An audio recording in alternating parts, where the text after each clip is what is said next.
It is really cold this year. Well, people still have to work, be it cold or not. Oh, the water is nearly freezing. Who would venture out in this weather? Your Majesty, I beg to differ. Birbal, you don't have to contradict me in everything I say. Beg your pardon, Your Majesty. I didn't mean to contradict you, but was merely pointing out that there are those who have to work in the most trying circumstances. You mean to say there are people who would do anything for just a little money? Yes, Your Majesty. That's exactly what I was suggesting. Well, I don't agree with you on. I mean, there are limits to how much a man can push himself for some wealth.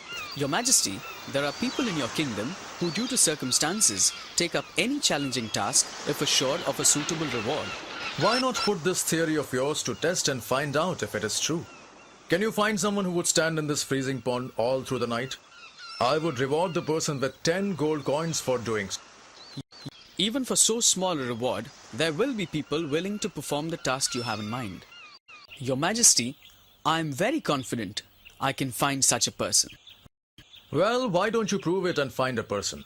Let's have this test done today and prove you wrong for once. I really think you have overreached yourself this time, Birbal. I shall find a person by this afternoon and have him present in your court in the evening.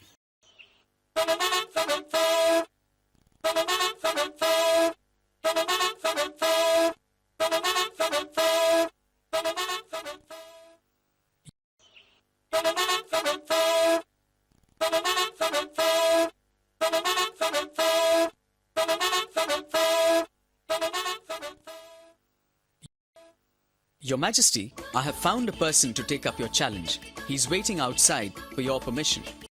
Oh, really? This man I have to meet. Please call him.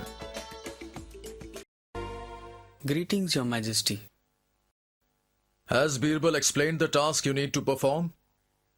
Yes, Your Majesty. I have to stand in the pond in your garden all night long. Man, aren't you scared you would freeze standing in the pond? Or you haven't realized how cold it really is? Your Majesty, I know how cold it would be in the pond. I really think you are a fool to try this stunt for just 10 gold coins. This man is our guest for tonight. Feed him well, as it may well be his last meal.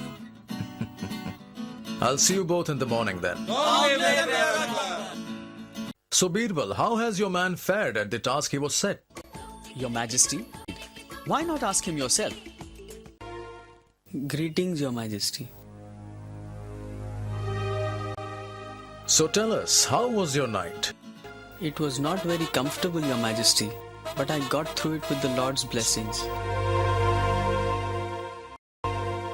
You mean you actually spent the whole night in the pond? I don't believe it.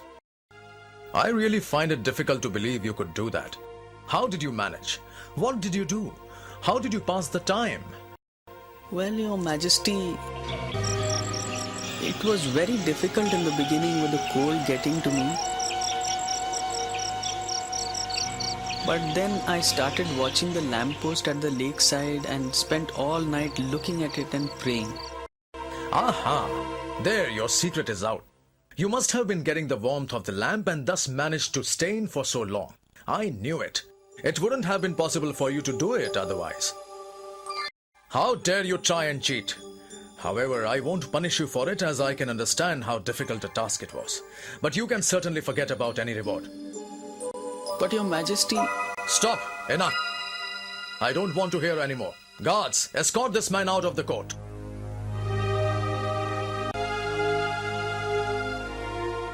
Birbal, you have to admit defeat this time. You were proven wrong for once. Forgive me, Your Majesty, for having contradicted you. Well, it's all right, Birbal. Everyone has a lapse of judgment at times. Let's move on.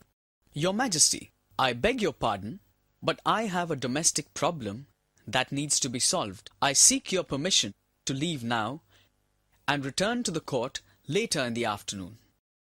Sure, Birbal. Please proceed, but do come back soon.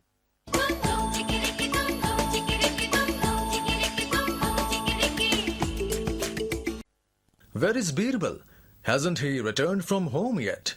I think I have to personally see to what Birbal is really up to. I shall go to his house right now.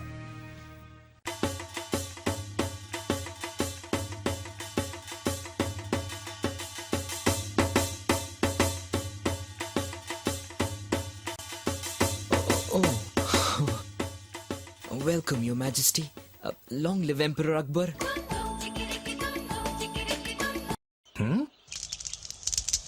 What are you up to, Birbal? The messenger said you are having lunch. And what is this contraption you have set up? Your Majesty, that pot you see hanging, well, it's my lunch.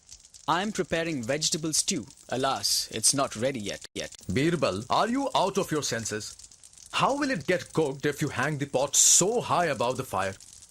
Your Majesty, I don't see anything wrong with my method. Why shouldn't it cook? It's right above the fire. Have you lost all your senses, man? How can the food get cooked if it doesn't get heated up? And I don't see how it will if the pot is so far above the fire. Well, Your Majesty, I thought if Gangaram could keep himself warm in the water just looking at a lamp from some distance, why wouldn't my food get prepared hanging a bit higher above the fire? Okay, I get your point. Well, you win. Have your man present with you in the court in some time, and he shall have his reward. Thank you, Your Majesty.